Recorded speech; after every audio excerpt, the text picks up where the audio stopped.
Hey les trippers, comment ça va aujourd'hui? Ah, l'Angleterre, pays des Beatles et du rock'n'roll.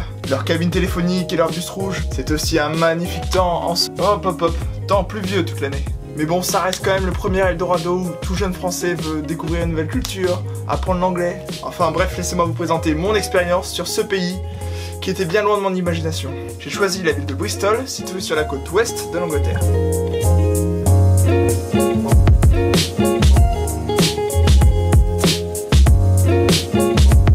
J'avais en tête en partant de devenir complètement bilingue, en additionnant mon expérience en Écosse, plus celle donc de l'Angleterre.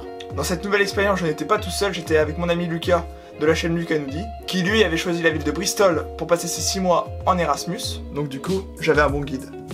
Dès mon arrivée, je n'avais que 2 choses en tête. Trouver un logement dans la limite de mes moyens et trouver un travail pour toucher le moins possible à mes économies. Bon, déjà, un gros avantage quand tu pars avec quelqu'un, c'est que tout va être divisé par 2, que ce soit acheter de la nourriture ou payer le loyer du logement. Et je vous assure que beaucoup de choses déjà deviennent beaucoup plus simples.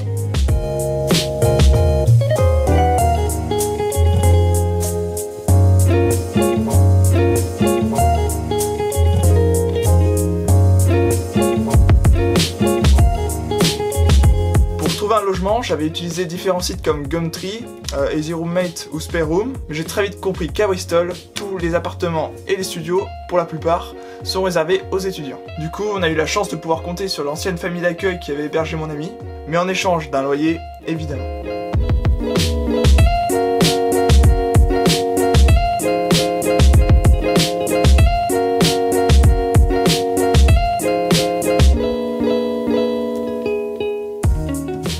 Pour ma recherche d'emploi, j'avais imprimé une centaine de CV en anglais et j'ai fait du porte-à-porte dans toutes les entreprises que je voyais, aussi les cafés, les bars, même les magasins.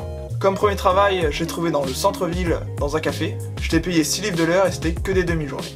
Donc grâce à ce travail, j'avais assez pour pouvoir vivre en Angleterre. Le seul problème, c'était le patron qui n'était pas très réglo. C'est pour cette raison qu'après 4 mois, j'ai démissionné et j'ai trouvé un nouveau boulot en tant que serveur dans un restaurant asiatique. Au bout d'un mois, n'ayant pas vraiment d'expérience dans la restauration, le patron m'a gentiment demandé de démissionner par SMS. Et j'ai beaucoup réfléchi et je me suis dit qu'en fait mes notions et mes acquis en anglais étaient quasiment parfaits.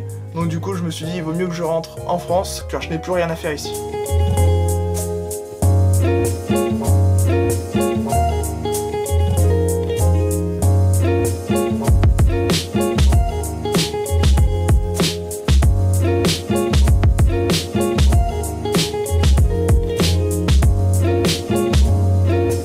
Ensuite, dans ma vie en général, il y a beaucoup de choses qui m'ont donné envie de rentrer. Après, c'est vrai qu'à part la famille, je connaissais vraiment aucun anglais. À chaque fois que tu veux sympathiser avec eux, j'ai même retrouvé ça en Écosse. Quand tu y vas, c'est le coup d'une soirée, ok, on a mis le coup d'une soirée, on va boire dans un pub, etc. Mais le lendemain matin, t'es plus rien, quoi. T'as beau avoir les Facebook, avoir tenu les numéros, t'auras beau envoyer des SMS, voilà, c'est ok, c'était cool la soirée, mais c'est fini. Après, on se revoit plus. Donc du coup, les seuls amis qu'on avait, c'était des Asiatiques et des expatriés français qui vivaient les mêmes choses que nous, qui partageaient. Donc c'était vraiment des personnes hyper intéressantes à connaître. Pour la question du travail, trouver un boulot en Angleterre, c'est vrai que c'est difficile, surtout quand on parle pas l'anglais couramment. Moi par exemple, j'avais des bonnes bases, donc je parlais assez bien depuis l'Écosse. J'ai réussi à trouver des boulots dans un bar, voilà, c'était vraiment petit, individuel. Alors que si vous êtes bilingue, que vous arrivez, enfin on n'est pas là pour ça à la base évidemment, mais si vous êtes bilingue, je peux vous dire que les boulots vous les trouverez beaucoup plus facilement, vous aurez plus de tchatch avec les personnes. Il n'y a qu'à vraiment à la fin, quand je commençais à vraiment gérer l'anglais, que là j'ai trouvé un boulot, voilà, je partais du boulot, j'en retrouvais un tout de suite. Après pour le coût de la vie, quand j'y suis allé, c'était avant le Brexit, avant que le livre diminue, donc du coup c'était assez cher. Donc là je pense que depuis ça a dû bien diminuer, je pense que le coût de la vie doit être beaucoup moins élevé que quand on y était, donc je pense que ça déjà, c'est déjà un bon point.